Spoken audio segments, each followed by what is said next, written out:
ଭାରତର army, air force, navy ତିନି general ଯେଉଁମାନେ ପାକିସ୍ତାନ ୱାର୍ରେ ପାର୍ଟିସିପେଟ୍ କରୁଛନ୍ତି, ଫିଲ୍ଡରେ ଅଛନ୍ତି, ତାଙ୍କ ଅଭିନନ୍ଦନ।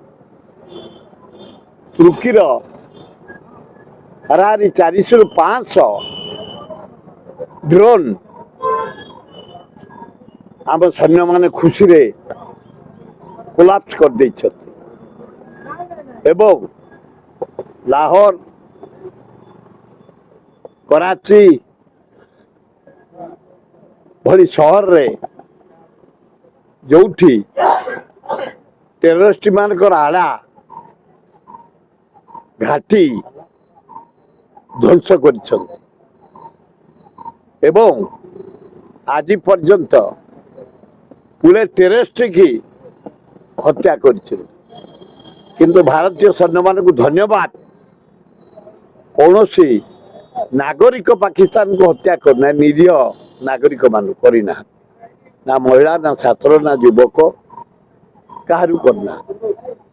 ପ୍ରଶଂସନୀୟ କାମ କରିଛନ୍ତି ଏବଂ ଇଣ୍ଡିଆ ଯାକ ଯେତେ ଗୁଡ଼ିକ ଆମର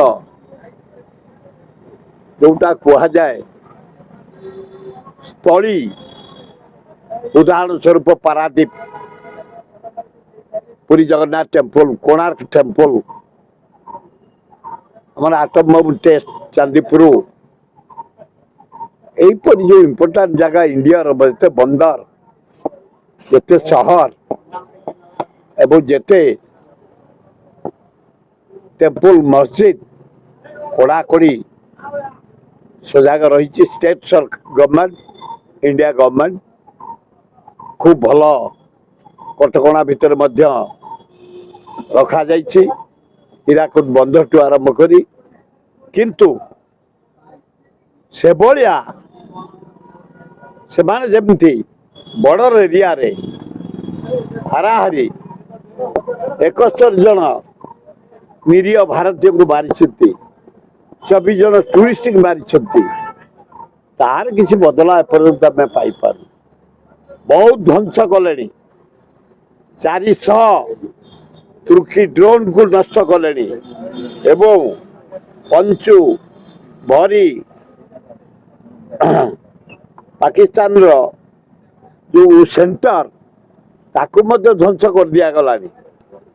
କିନ୍ତୁ 4ଟି ରାଜ୍ୟରେ 26ଟି ସହରରେ ଭାରତ ବର୍ଷର କଡ଼ାକଡ଼ି ପ୍ରହରା ଦିଆଯାଇଛି, ଭବିଷ୍ୟତକୁ ଆଖି ଆଗରେ ରଖି ଯେମିତି ଶତ୍ରୁ ପକ୍ଷ ଆଟାକ୍ ନ କରନ୍ତି।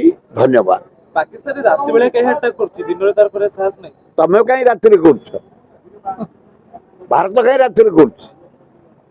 ସେ ରାତିରେ କରୁଛନ୍ତି, ଇଏ ରାତିରେ କାହିଁ କରୁଛନ୍ତି? ନିରୀହ ଜୀବନ ନଷ୍ଟ ହବନି। ଦିନ ହେଲେ ଯୋଉ ବୋମାଡ ହଉଛି ସେଥିରେ ବହୁ ନିରୀହ ଲୋକଙ୍କ ଜୀବନ ପଳେଇବ। ଭାରତ କୋଉ ଭଳିଆ ପ୍ରତିଶୋଧ ନେବା ଦରକାର? ଭାରତ ପ୍ରତିଶୋଧ ଯାହା ନେବାର କଥା ନେଇଗଲାଣି। ଯଦି ପାକିସ୍ତାନ ଆଉ ଖେଳେ ତାହେଲେ ଏକାଥରେ କରାଚି, ଲାହୋର ଫାହୋର ସଫା କରିଦେଇ ପାକିସ୍ତାନ ମାନଚିତ୍ରକୁ ଭାରତ ମାନଚିତ୍ର ମିଶେଇ ଦେଲେ ଭଲ ହବ। 1971 ଇନ୍ଦିରା ଗାନ୍ଧୀଙ୍କ ଭଳିଆ କଣ ମୋଦି ହେଇପାରେ? 7 ଜନ୍ମ ନେବ। ଇନ୍ଦିରା ଗାନ୍ଧୀ ଷ୍ଟାଣ୍ଡାର୍ଡକୁ ଆସିବା ପାଇଁ, ଦକ୍ଷତା ଆସିବା ପାଇଁ 7 ଜନ୍ମ ନେବ ମୋଦି। କିନ୍ତୁ ଆମେ ଭାରତୀୟ ଲୋକ ସମସ୍ତେ ରାହୁଲ ଗାନ୍ଧୀ ସହ ତାଉ ଦେଇଛୁ, ଶକ୍ତି ଦଉଛୁ, ଆମେ ଧନ ଦେବୁ, ଭୋଜନ ଖାଦ୍ୟ ଦେବୁ, ଶରୀର ଦେବୁ, ସହଯୋଗ କରିବୁ। ଭାରତୀୟ ସୈନ୍ୟ ବିଭାଗକୁ ଯଥା ପ୍ରତିଶ୍ରୁତି ରାହୁଲ ଗାନ୍ଧୀ ଦେଇ ଟେମ୍ପୋ ବଢେଇଛନ୍ତି ଭାରତ ସୈନ୍ୟଙ୍କର। କାଲି IMF ତାଙ୍କୁ 8,500 କୋଟି ଟଙ୍କାର ସହାୟତା ଦେଇଛନ୍ତି ପାକିସ୍ତାନକୁ। ଜବରଦସ୍ତ କରେଇଛନ୍ତି। ଇଣ୍ଡିଆ ଅବଜେକ୍ସନ କଲା ପରେ ଯୁଦ୍ଧ ସମୟରେ ତମେ ସାହାଯ୍ୟ କରିବାଟା ଉଚିତ ନୁହଁ। ଇଣ୍ଡିଆ ଅବଜେକ୍ସନ କରିଥିଲା, ତା ସତ୍ତ୍ୱେ ତାଙ୍କୁ ଦେଇଛନ୍ତି, ଏଇଟା ଦୁଃଖଦାୟକ ବିଷୟ। ଆମେରିକାରେ ଏଭଳିଆ ଦୋମୁହାଁ ନୀତି କଣ ପାଇଁ ସୁରାଇ? ଆମେରିକା ସବୁବେଳେ ଦୋ ମହାନୀତି, ରଷିଆ ଷ୍ଟେଟ୍ ଫରୱାର୍ଡ, ସିଧା କହିଛି ଭାରତକୁ ସାହାଯ୍ୟ କରିବ। ଇଆଡେ ଅସ୍ତ୍ର ଯୋଗାଇ ଦଉଛି ପାକିସ୍ତାନକୁ, ଇଆଡେ ଇଣ୍ଡିଆକୁ ଯୋଗାଇ ଦଉଛି ଆମେରିକା। ଆଉ ଇଣ୍ଡିଆ କାହାକୁ ଅପେକ୍ଷା କରିନି। ତୃତୀୟ ଶକ୍ତି ରୂପେ ଭାରତ ବର୍ଷ ପୃଥିବୀରେ ଠିଆ ହେଇଛି ଭାରତ। ଆମର ରଷିଆକୁ ଖାତିର ନାହିଁ, ଆମେରିକାକୁ ଖାତିର ନାହିଁ, ଚାଇନାକୁ ଖାତିର ନାହିଁ। ଏ ପାକିସ୍ତାନ ଭାରତର ପ୍ରଗତି ଅସହ୍ୟ ହେଇପଡିଛି ପଡୋଶୀଙ୍କ ପାଇଁ, ଯୋଉଥିପାଇଁ କି ଏଥିରେ ସନ୍ଦେହ ଅଛି, ଏଥିରେ ସନ୍ଦେହ ଅଛି। ସିଙ୍ଗାପୁର ଦିହରେ ଯାଉନି, ବାଂଲାଦେଶ ଦିହରେ ଯାଉନି, ପାକିସ୍ତାନ ଦିହରେ ଯାଉନି, ଚାଇନା ଦିହରେ ଯାଉନି। ଭାରତ ବର୍ଷର ଡେଭଲପମେଣ୍ଟ ସେ ସମ୍ଭାଳି ପାରୁନାହାନ୍ତି, ସହି ପାରୁନାହାନ୍ତି। ତେଣୁ ଏ ଯୁଦ୍ଧ ଅଳ୍ପ ଦିନ ଭିତରେ ବନ୍ଦ ହବ। କିନ୍ତୁ ଭାରତୀୟ ସୈନ୍ୟମାନଙ୍କୁ ଅନୁରୋଧ, ଏ କାମ ଦେଖେଇ ଦିଅ, କାମ ଦେଖେଇ ଦିଅ। 9ଟା ଟେରରିଷ୍ଟ ମାରି ଆଉ କେତୁଟା ସହରରେ ଟେରରିଷ୍ଟ ଦୁର୍ଗ ଭାଙ୍ଗି ଏଗୁଡାକ ଆମକୁ ଦେଖାଉନି।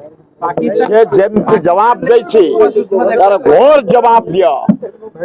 ପାକିସ୍ତାନରେ ଯୁଦ୍ଧ ଦେଖା ହେଲାଣି, ବେଲୁଚି ପ୍ରସଙ୍ଗ ମାନେ ତୀବ୍ର ହଉଛି, କଣ କହିବେ? ବେଲୁଚି ତାଙ୍କର ଅଲଗା କଣ୍ଟ୍ରି ଦଖଲ କରିସାରିଲାଣି।